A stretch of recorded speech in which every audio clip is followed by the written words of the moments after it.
Welcome to another episode of Short Subjects. Today's episode, License to Kill from 1989.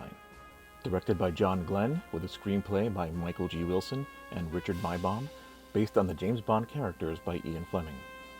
Starring Timothy Dalton, Carrie Lowell, Robert Davi, Talissa Soto, Desmond Llewellyn, Benicio del Toro, and Wayne Newton. Cinematography by Alex Mills. Music by Michael Kamen.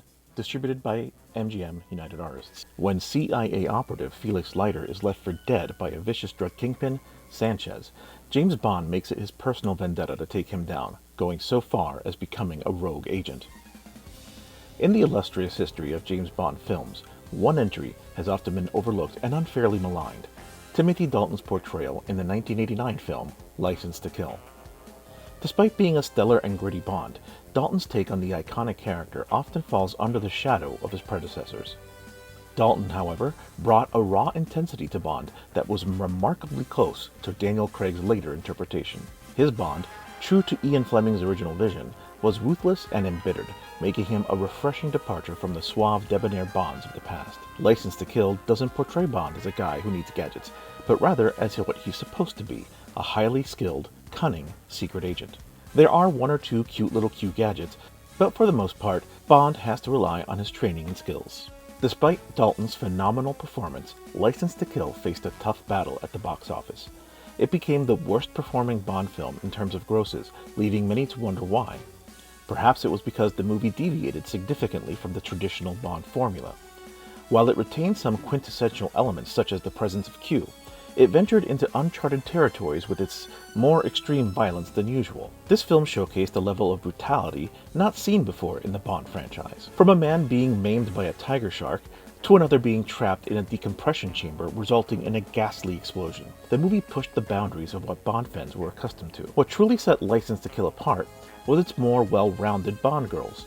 The Bond series until then had often been criticized for its one-dimensional female roles. This departure from the norm was refreshing and added depth. Furthermore, this film features something that is lost in today's cinema: stunts. In fact, some of the most incredible stunts ever seen in the Bond universe at that point. The film pushed the envelope in terms of action, leaving audiences both shocked and exhilarated. My lord, in a day and age when everything is CG'd to death, this film relies on stuntmen doing dangerous stunts on real buildings and vehicles exploding.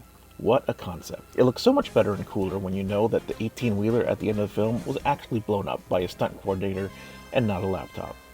Additionally, the villain of the film, Sanchez, is criminally underrated. While Goldfinger, Dr. No, Trevelyan, and Blofeld will all go down as the more famous Bond villains, it's a shame that Sanchez gets ignored. Again, he's a more realistic villain. He's not out to conquer the world or blow up a country.